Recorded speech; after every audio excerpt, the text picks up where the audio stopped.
as someone in both the business world and the nonprofit world, we understand that Ohio is in a difficult position. We understand that Ohio is growing population rate about 1%. We know that business in Ohio is flatlining, and it has been. We're living in that. We're not in any bubble, both in the for-profit work that we do and the nonprofit work that we do. And so for at least the last 10 years, everybody in the business community and most people in the nonprofit world have been saying, look, we can't grow our companies beyond our revenue sources. It's just that simple. And they've been making those decisions each step along the way. Now, the state government has two legal charges in regards to this question. The first is to raise taxes and fees, and the second is to spend the money. All right? You raise it, you spend it, and you've got to do it in a balanced fashion. So when they come back and say, well, what's your answer? Our answer is obey the law. All right? If you've been running your operation ahead of your revenue source, eventually you're going to run into a wall, and you'll either have to raise taxes, cut spending, or do both in some fashion. It's not what we think, it's what the law says. The notion of going outside the law and creating some new tooth fairy that's going to solve the problem simply isn't, I mean, that's what the law is there for. It prohibits that kind of activity. So they've run into a wall economically. Now they've run into a wall in regards to their new creation. They've got nowhere to go but man up and do their job. That's what you took the job for. You ran, you're elected, now do what you've got to do. Now, there's a lot of ways to go about it. If the governor's afraid to raise taxes, ask the people. If the governor's afraid to cut spending, ask the people. We live out here. We understand times are tough. We don't expect Ohio to be on some la-la train that it's not going to have the same problems the rest of us have. The question is, you got to get off the re-election train and get back to the reality of doing your job. So that's what has to happen. Obey the law. They want, and then when you go talk to them, you say, well, what do they suggest? They suggest you obey the law. That's what they suggest. And furthermore, as far as their revenue projections, my guess is we'll tie them up in court long enough that they won't see a penny of their revenue projections. Why court? Why not a referendum? Well, that's a fair question. In this economy, being consistent, if somebody wants to hand us $1 million, we're able to receive it both in the for-profit and non-profit world.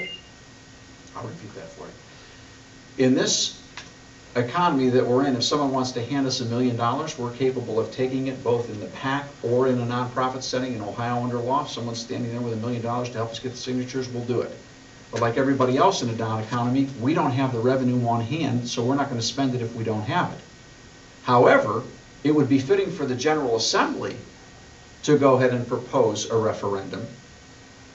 And they could go multiple directions with that. They could go for a repeal of the lottery. I'd love to see that vote. If they move that to the ballot, rest assured we'll be there. It'd be a fun thing to find out. I don't think we'd win 65-35, but I have a feeling the people of Ohio are tired of all of this, because at the end of the day, it's not working. If it was, we wouldn't be here. If Mega Millions would have solved the problem, Keno wouldn't be here. If Keno would have solved the problem, Racinos wouldn't be here.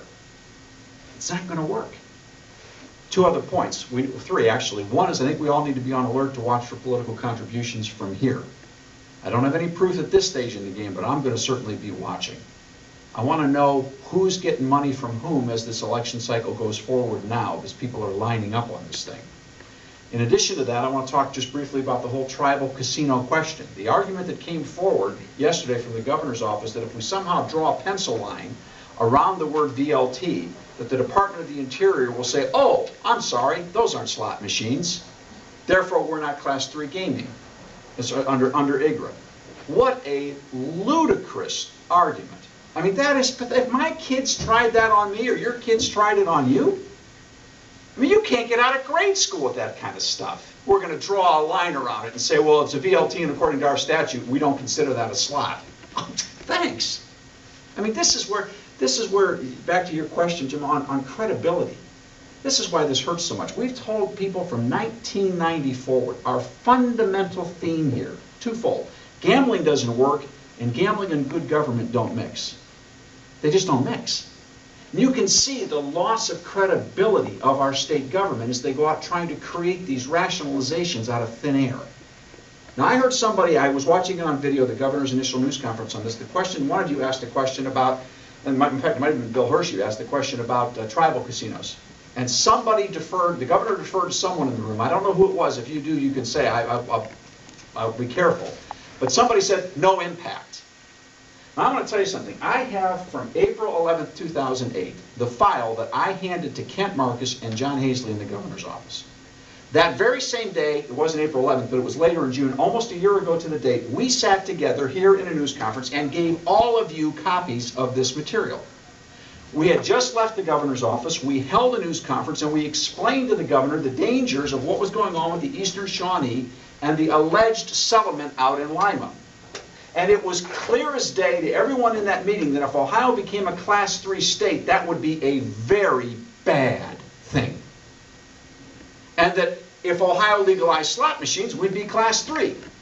Now, where they came up with this excuse from a year ago that all we have to do is pass it in statute and put a circle around it, that'll fix the problem, I don't know. But it doesn't make any sense based on the history of the way IGRA is adjudicated in the Department of the Interior.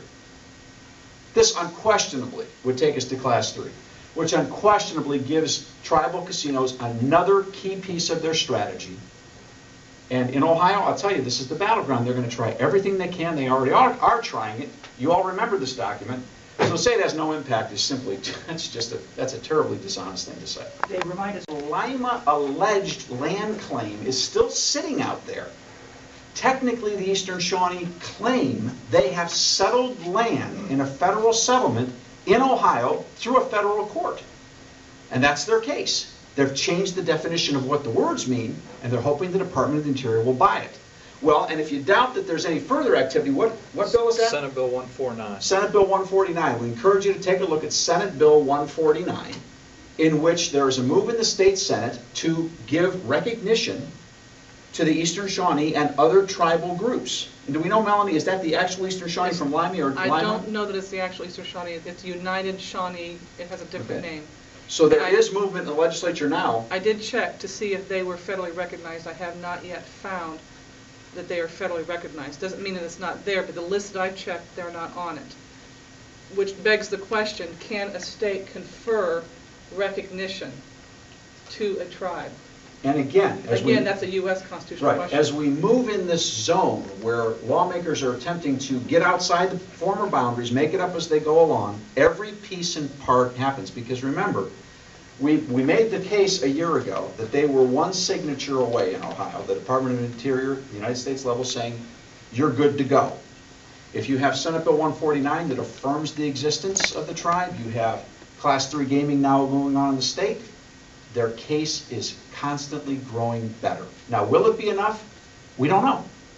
Is it better than it was? Yes, it is. That's why they're